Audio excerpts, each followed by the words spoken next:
Now let's take a look at configuring init and the run levels in BSD Unix. Now the init process basically starts initialization processes and scripts when the computer boots up. It decides what device drivers come up, it decides what run level the computer needs to assume, and it can run scripts that will cause daemons to run and start up as well. Now you can use the init command by itself to change run levels, such as to 0 and 6, but you need to understand that BSD doesn't use run levels the same way as Linux and other NIX platforms do. Other Unix platforms, other Linux platforms can use other different run levels, such as 5 and 1 and so forth, but BSD doesn't support all of those, so it's something you need to know up front. So I would recommend that for your particular Unix flavor or Linux flavor, you do a little research and figure out exactly how that particular brand of Unix supports run levels. Let's go ahead and take a look at a few things at the terminal window and we can see how init is used.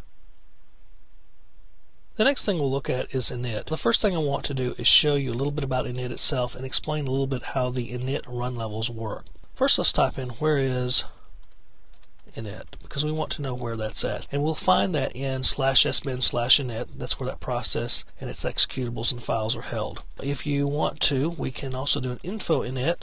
And this is a little bit of an extended file. It tells you basically what you can do in FreeBSD. Understand the man page for FreeBSD's init may be a little bit different than another brand of Unix or another Linux init because it's supported a little bit differently in FreeBSD. We only have a few different run levels that we can use in init: 0, 1, 6, and Q. Without going to a lot of depth, init 0 halts the computer and does a complete power off. Init 1 basically is used for single user mode. In other words, you put the entire system into single user mode. Now init 6 can also do a reboot of the system. That's like doing a shutdown -R. If you look at these different run levels as they're listed here and the signals they send, basically you see init 0, init 1, 6. Now an init C blocks further logins on the system, and init Q basically sends a SIGHUP signal and rescans the TTYS file to make sure that there's no additional secure and insecure login consoles. Init is a very good process to use in that you can suddenly change run levels and get immediate action on the computer. You can absolutely halt and turn the computer off. You can reboot the machine. That's not really what it's used for. Init is basically used to look at different scripts and run daemons and start daemons and so forth that are in these scripts and get these processes going when the computer starts up. Init basically, again, is the initialization process for the computer. If we look in /etc, we're going to see different RC files.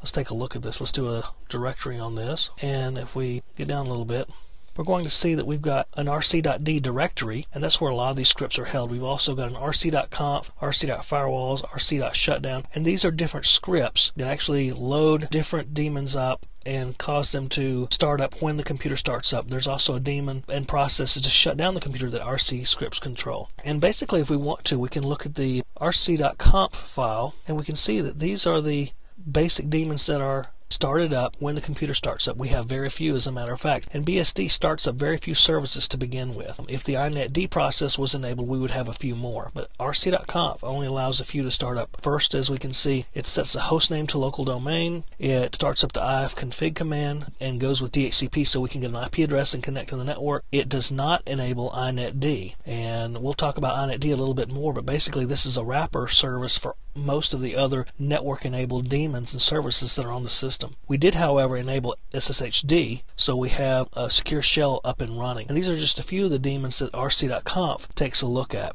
Let's look at another one. Let's look at rc.shutdown. It actually gives us the ability to shut down the system and send different commands to the system to do an orderly shutdown. And we have different shutdown commands we can issue. Shutdown-H halts the system, -R reboots the system, and so forth. So we've looked at a couple of different things that init can do. Basically, init, again, runs initialization scripts. And these initialization scripts primarily start up processes on the computer and daemons when the computer started, but can also aid in shutting down the computer. So if we wanted to, we could use init to run these scripts by changing the rc.conf file, and it would cause those daemons to be read out of that file and start up. Or we could use init to basically turn the computer off itself, halt it, or reboot it, because we might go init 6, and as we know, that reboots the computer. So as you can see, init is a very useful and very critical process to the system, and understanding it and how it works is probably very helpful to you as a system administrator. And we haven't scratched the surface of init very well, but we've given you an idea of what it does and how it works.